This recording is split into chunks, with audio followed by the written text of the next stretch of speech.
今晚我哋過嚟咗深圳龍崗地鐵3號線吉祥站同埋我哋龍城廣場站嘅一個樓盤金地。呢個咧就係我哋嘅金地龍城中央，總共咧係分咗3期開發嘅，基本上大部分都係屬於公寓，當然啦，住宅都有嘅，從1房到3房嘅都有，總價位係喺60萬起步。咁目前2房咧，大概總價位係90萬，3房嘅總價位大概係110萬左右嘅。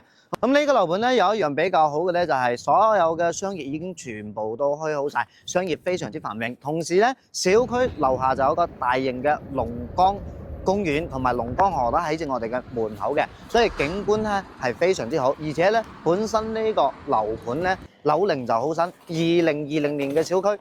咁唯一唔係幾好嘅地方咧，就係有大部分嘅都係屬於機械車位嘅。如果可以接受到機械車位嘅朋友咧，我覺得都可以入手呢個盤嘅。咁我哋依家睇緊嘅呢一套咧係金地龍城中央3期嘅一套68平嘅2房。咁呢種戶型格局咧，大多數都係屬於南向嘅。咁呢邊咧有個陽台，整個客廳其實都接近有20個平嘅啦。2隻房間同埋我哋嘅陽台全部都係睇南面嘅，冇乜遮擋，採光光線都好好。咁呢邊咧就係衞生間，2房1衛。咁呢邊咧佢嘅廚房佢係屬於通天然氣嘅一種，即係目前嚟講咧，整個深圳都比較少呢一種通燃氣嘅公寓噶啦。我哋依家睇嘅呢一套咧就係端頭位嘅一套3房嚟嘅。咁呢個咧係開發商嘅裝修，業主將啲鞋櫃家私電器重新係執過晒㗎啦，原嚟咧係空房嘅。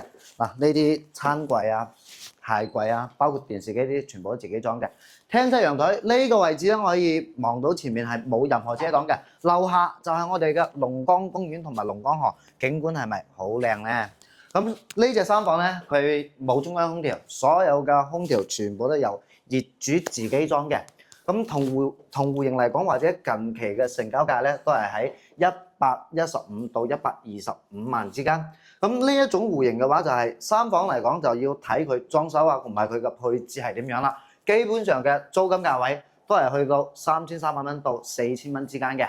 呢個樓盤比較好嘅地方咧，就係雖然佢係40年嘅產權，但係咧所有嘅平層公寓都係屬於通天然氣，而且仲可以落深戶喎。物業費都唔算話特別貴，咁手頭上錢銀唔多，得60-70萬嘅，你就可以買到一套3房作為首期款，因為公寓咧係要去到首付50%嘅。有興趣嘅點個關注。